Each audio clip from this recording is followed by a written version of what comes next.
Prior to the enactment of the Statute of Westminster, the Government of Canada was composed of a Governor-General and a select committee of the Imperial Privy Council, one of which headed the Supreme Court of Canada.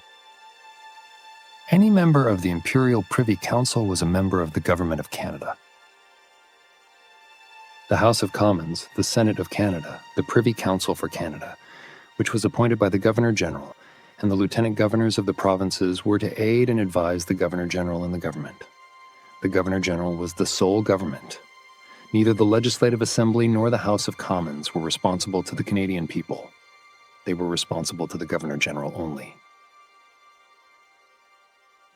Each Lieutenant Governor, appointed by the Governor-General, was also a corporation sole, acting as the representative of the Governor-General, and not as a representative of elected representatives or the people.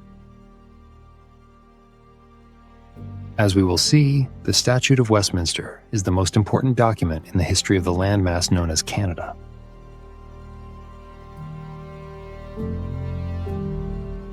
We will only look at the three key sections of the Statute of Westminster that apply to the Dominion of Canada. These are: Section 2 removed colonial law from the Dominion of Canada. Recall, the Dominion of Canada was defined as a colony of Great Britain.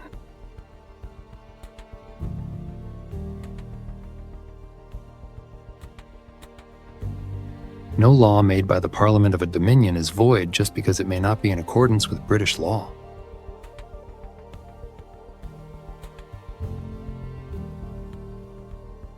This section does not apply to Australia because Australia had a so-called constitution in 1901 and was not a Dominion in 1931.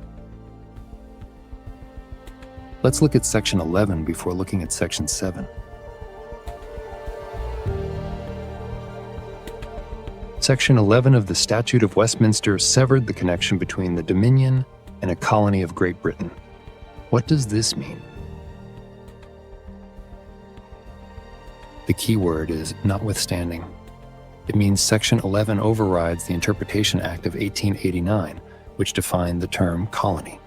The provinces were not joined as one colony of Great Britain any longer, and each province was also not a colony of Great Britain any longer. Who owned the land now? The people of each province naturally took ownership of the land. This also removed the Governor-General because the Crown and Chancery lost the allodial title to the land. There is no intermediate status between that of a colony and that of a sovereign state. No confederation happened because the provinces had never been sovereign states. Section 11 finally raised each province of Canada from the position of a colony to that of a sovereign state.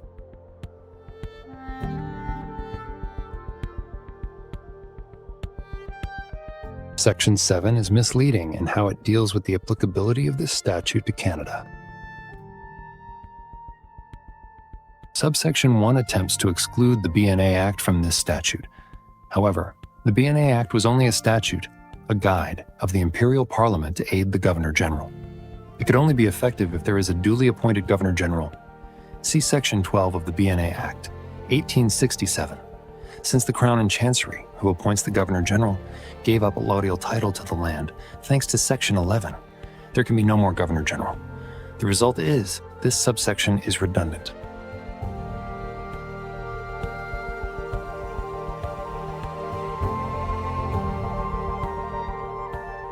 Subsection 2 clarifies that Section 2 of the statute removing colonial law also applies to any of the provinces.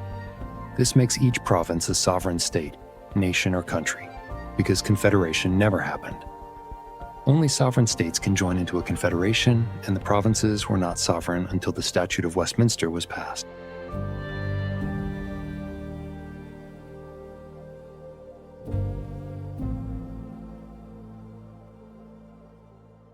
Subsection 3 clarifies that the provinces can only act within their boundaries and cannot impose laws on any other province.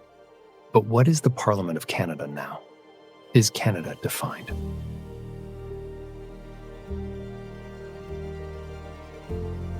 In summary, Section 2 removed colonial law from the Dominion of Canada as it was a colony of Great Britain. Section 7 removed colonial law from each province. Section 11 removed the status of colony, which immediately ended the Dominion of Canada. It also immediately removed the Governor-General. There is no intermediate status between that of a colony and that of a sovereign state. Sovereignty and the ownership of land go hand in hand. No confederation happened because the provinces had never been sovereign states.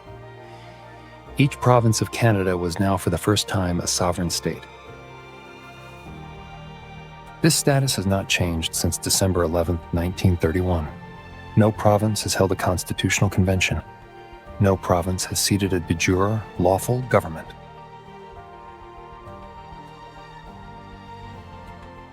Extremely important.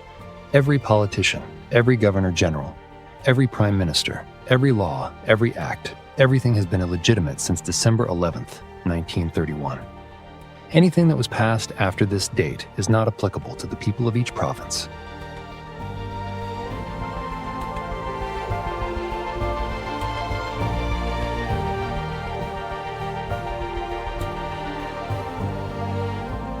Has freedom been hiding in plain sight? For over 90 years,